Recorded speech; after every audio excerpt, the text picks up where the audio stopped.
Two types of people. Let's get into it. Better Human Podcast, a show to help you become better, think better, live better, build a better world so that the world is better for you having been here. So it's better for my sons, your sons and daughters, my future daughters. I want some daughters.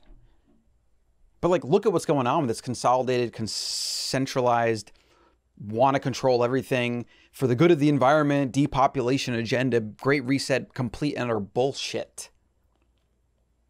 Now, if you understand history, if you read books like The Fourth Turning, The Individual Sovereign, if you just use your own common sense that I know you have, you start asking questions. You have to. You have no other choice in the matter. It doesn't mean you have to go full-blown conspiracy theory, though a lot of things actually are, because all conspiring means is to plan and do something, plan and execute. Every single day of my life, I'm conspiring to have a better life and make more money and make an impact. You're conspiring to do the things you want to do. People with billions of dollars conspiring to do things they want to do. And when you have that kind of money, you get this kind of savior God complex where you feel like it's your duty to save the lowly citizens from themselves. Now, it's unlikely you're listening to the show if you're not already a little attuned to my style and how I throw things out there. You know, you could say I'm very much red-pilled, but that's just a label. Orange pill, black pill, orange pill. Red pill, blue pill. Well, blue pill, definitely not. But I'm an iconoclastic thinker. I challenge literally everything. Every single possible thing that a politician or someone in the mainstream media or some talking head or some celebrity, everything that they say is run through this filter of publicity, image curation, right? Agenda, what you're allowed to say, not allowed to say. Basically incentives that makes it so that what you're getting is not truth. You're not getting the truth. Simple as that. That's why we need to question everything. And it's no accident that in the last 12 years, we had this emergent, amazing thing called Bitcoin that has come to be. Right around the money has been getting away from them. More and more bank collapses and bailouts. It's going to happen at an even faster clip moving to the future. And the internet has brought the ability to share information, all information, no matter how much they try to censor it. You can still share information at the speed of light. They can't prevent it. They can't put it back in the box. They can only try to mitigate it and attack it to the best of their ability. But that's going to fail, right? They actually make it stronger the more they attack it because they bring awareness to the very thing. But that's why now they've realized that they can't attack it. So what they have to do is they have to create these big things that the whole world can latch onto, this hysteria, which that's exactly what COVID is. And then soon it will be, I promise you, it will be, because we already see the underpinnings of this, and this is already happening. It's going to be climate. That's going to be the next thing. They're going to use climate, or they're going to attempt to. I don't know how successful they're going to be, you know, because humans are still selfish creatures, and we may care about the environment, but we're not giving up our AC and our comfy beds and our internet access and our iPhones and whatever. It's just not going to happen. But they're going to try to use climate to make the next big scare. They're going to say, we have 5 years to do something, or it's too late, blah, blah, blah. They've been saying that crap for 30 years, 40 years. You know, we're going to run out of oil in 10 years. We better go green or the world's going to end. Now we have more oil than ever. And actually, it's the cleanest it's ever been. The production of oil and coal and things like this, a lot of cases, they're cleaner than green technology, like solar, wind, and all these other things that are quite literally not profitable in the marketplace because they're not profitable. So they live on government subsidies, meaning government gives them money. And that's how they make money. Now, if you want to see a problem with this, look at the food industry in America. The food industry is based on fake processed foods, okay? That has resulted in obesity. It has resulted in big pharma and their drugs to try to tackle the problems of obesity. And it's the result of governments subsidizing farmers to grow corn, wheat, and soy. Most of this originated after World War II because we thought there was going to be a food crisis. And so governments came in and basically manipulated the market so that farmers lose money on their crop. They'll grow massive amounts of soybean, oil, wheat, things that are actually really, really bad for the environment, corn too, that destroy the environment, that are grown with fossil fuels. And then those are sent to a factory to produce toxic foods. All because the government intervenes in a free market and completely warps the incentive structure, removes the free market choice from private individuals that would result in not the processed food revolution we had. I mean, it wouldn't look like this. We'd have some of it, but it wouldn't be as big and ubiquitous as it is. The green revolution is going to be the next example of this. It's going to be the typical thing where the narrative is around, this is better, wind is better, solar is better, blah, blah, blah. And let's completely ignore the manufacture of these products, the shipping of these products, the mining of the raw materials for these products, all of which require fossil fuels. And then the half-life of these products, then there's no way to recycle or destroy these things. So you have these landfills with these massive wind turbines that can be used for nothing that are becoming an environmental hazard. None of that stuff gets mentioned.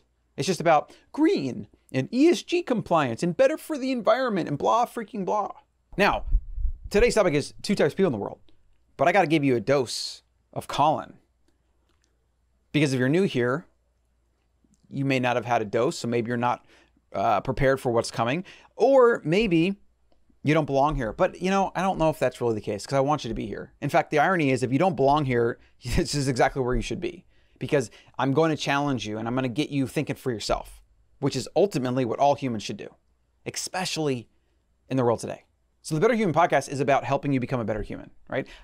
That might mean you have to think differently. You have to challenge whether you should take a certain vaccine treatment or not, or gene therapy treatment, whether you should take your health in your own hands or outsource it to doctors and other people that have not your best interest in mind, and that there's a massive profit motive and blah, blah, blah, right? And if you even don't do any of that, at least you will maybe hopefully become aware of one thing or another that will lead to you taking better actions in your life as a result of asking better questions and taking the responsibility that's needed in the agency to make yourself better. Because nobody outside of you is responsible for you. Even though nanny government and politicians and mainstream media will try to pretend that they're responsible for you, they don't give a shit about you. They give a shit about their money, their power, their influence, their control. That's it. This is the reality. The sooner you accept that, the sooner you get to finding truth and being able to seek it on your own. And that actually ties perfectly into today's topic. There are 2 types of people in the world, right? Those that let someone else manage them. Bosses, kids, partners, family, government. I really forgot to add some notes here. Government, mainstream media, their community, their culture, history, ancestry. This is through analogy. This is other people do it or say it, therefore I do it and say it, therefore it must be right. The second person, where I put myself in this category, and I have a bias, I think it's better. You don't have to think it's better, but you should at least try to learn from this category of person if you can, so that it's then your choice, so that you then make the choice of what's better and what's not. Okay, so those that manage themselves, the go-getters, the hustlers, the entrepreneurs, the curious individuals, the makers, tinkers, builders, thinkers. These individuals, in a world where there's unlimited opportunity, you can literally go on the internet and write some words, and become famous or build a business or whatever. You can literally send an email to a business and say, I'll edit your videos for you, or I'll write for you, or whatever. And you can pave your own way. You can create your own prosperity. It is the ultimate expression of the free market and the perfect example, the epitome of why free markets create prosperity and freedom for all of humanity. Because it comes back to the individual having the right to do it, having the opportunity to do it. Not all will take advantage of it, but some will. And those select individuals move humanity forward. They are the capital allocators that result in more technology, innovation, higher standard of living, deflation, which is good because prices come down so that your purchasing power goes further. These are all ways in which humanity and culture evolves. And what it does is it brings more people out of poverty. It brings more equality and fairness to all, regardless of creed, religion, sex, color, this, that, whatever. And it is the perfect example of the free market. That is what brings freedom and prosperity to humanity. So back to the point of 2 people, and maybe which one you want to fall into and which one you want to build a life around or upon or try to get closer to that end of the spectrum. That's what we're trying to do here, okay? So you have people that do things because the people around them do them, or they grew up that way or whatever. And then you have people that kind of question everything. You don't have to really do that. You don't have to become a skeptic, but it tends to help you. The skeptics, the questioners, those that try to actually think for themselves, which I mean, it's actually amazing how few people think for themselves. It really is mind-boggling. I don't really want to go down the rabbit hole, but most people, what they do is they look at somebody that has success or fame or whatever, and then they look up to that person and they use that as a proxy for thinking for themselves. So like, okay, if this person says it, it must be right or true or whatever. The reality is, the most successful people on the planet might have been really good at 1 or 2 things, or even gotten lucky and then just went at it doggedly, and they might be completely blind spotted in 1,000 ways, right? Humans are fallible creatures. And I've been in a room with millionaires and billionaires and really famous people, and they're just people. They're literally just people. And when you realize that and you see that, and you see their flaws, and you see how they sometimes stutter their words and they're not fully polished and they don't have the answers, or they even say dumb or incorrect things, you realize that it's all a facade. It's all just a branding facade. There is nobody, no matter how much fame, success, or whatever, or how intelligent they are, that knows everything and that will be forever 100% correct and that will ever be infallible. No human is completely infallible. Sometimes it's not obvious what you may be. Maybe you're a builder or maker, but that's only because somebody else is telling you to. You have a boss, or you have a professor, or your spouse puts pressure on you to do something, and you're kind of doing it, either begrudgingly, right? Or you're doing it through somebody else's will, and maybe you enjoy doing it, but it's not really your idea, and it's not really kind of coming from internal deep down as your decision. Or maybe you're just doing it for money, and therefore like the money's what you want, but the thing you're doing is just to get money, and it's not a true manifestation of the amazing power of the human intellect and the human imagination, right? That's really kind of what I'm going for the second group. They're those that take in information from their environment, learning, reading, books, podcasts, whatever. They ask questions, and they still try to dig down deep into finding truth and to finding their truth, finding their meaning, their purpose. Now, I do have here that you want to try to be in the second group, but at least, no matter how deep you go with it, at least from a perspective of you want to manage your life and you want to build your life from your own volition, your own decision, rather than letting someone else build your life for you, rather than defaulting to whatever the status quo is, or what, like go to college, get a job, become a lawyer, doctor, engineer. If you become a lawyer, doctor, engineer, it's because you want to. It's because you thought long and hard about the pros and cons, and you're doing it for you. You're not doing it to fulfill some vicarious desire from your parents, or to like get status so you can feel good about yourself or compare to someone else, or competition in an unhealthy way, or because you think all this money is going to like make you happy or whatever. You're doing it because you want to do it. And you've really understood the cost benefit. And hopefully throughout that process, when you're studying, when you're going to school, when you're going into debt, and maybe even when you get a job, you're also becoming aware or staying aware. You're also staying aware of whether you're actually enjoying it or not. Because if you're not, then you quit and do something else. Now, the reality is there are very few individuals that truly manage themselves and that truly from the inner depths of their soul decide things for themselves and question everything, assimilate data, then take that data and do what Bruce Lee suggested. Learn from everybody, or, consume everything, then discard what is useless and then add what is uniquely your own. I need to get that quote exactly because I do cite it a lot. Now, there's obviously phases to the evolution here. You're not going to wake up tomorrow and just like think for yourself completely and do everything for yourself. And maybe you have a lot of gunk you have to unlearn and let go. Maybe you're following certain paths that originally felt good, sounded good, but then you realize as you think about it more, it's actually for somebody else. And so now you have to course correct, or maybe you have to do damage control, or maybe you just need to or maybe you just need to quit completely cold turkey. I don't know where you're at on that spectrum. It's hard to say where you're at on the spectrum and it's hard to say where you're at on that spectrum and what it's going to take to kind of course correct. What I have found though is the deeper you go into your meaning and your truth, and you really ask those questions and find, what do you really want? Who are you really? When you uncover, like unpolish, like mine out those first principles of you, the person, and you stick to those, and you really, really, really stick to them regardless of how inconvenient they are, because they will be inconvenient. They might be inconvenient in your relationship. They might be inconvenient with your friends and your family and your social group or where you're living, whatever. They're going to be inconvenient. But if you keep coming back to them and you keep kind of running it through a logic framework in your mind, and you tell yourself, this is who I am. I know this about myself. So if I do this thing, or if I keep pretending, eventually it's going to come out. So why continue on this path?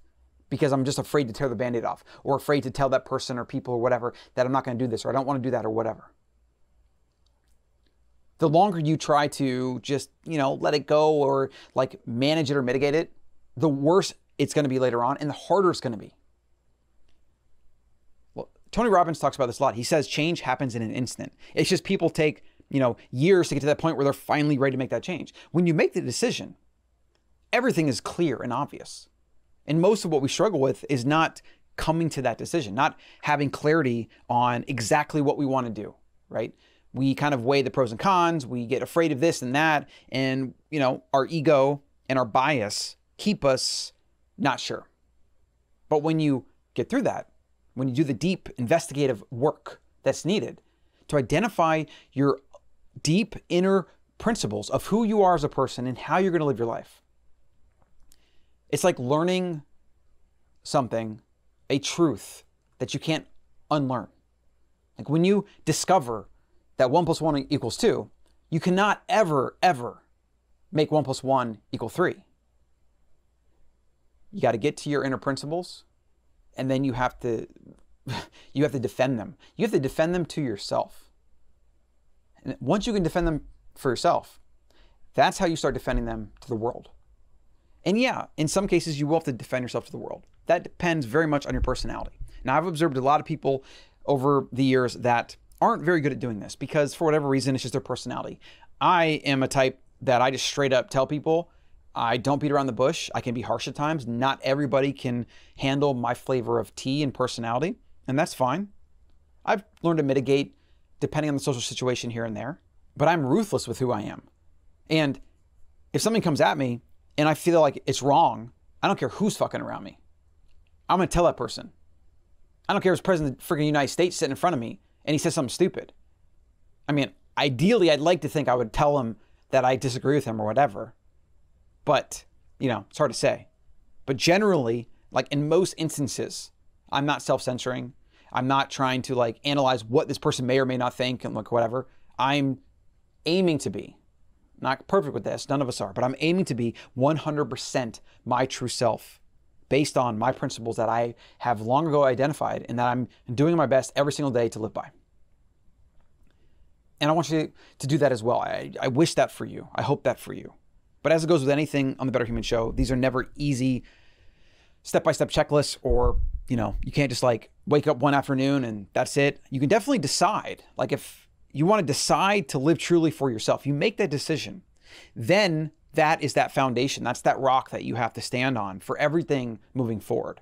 When you make that decision, then you got to do all the hard work of getting the rest of your life in order and getting your fear and your bias and all these other things controlled so that you can stay true to that principle, that purpose of who you really are. This is definitely a bigger topic that I probably should expand on. So let's just think of this as an intro.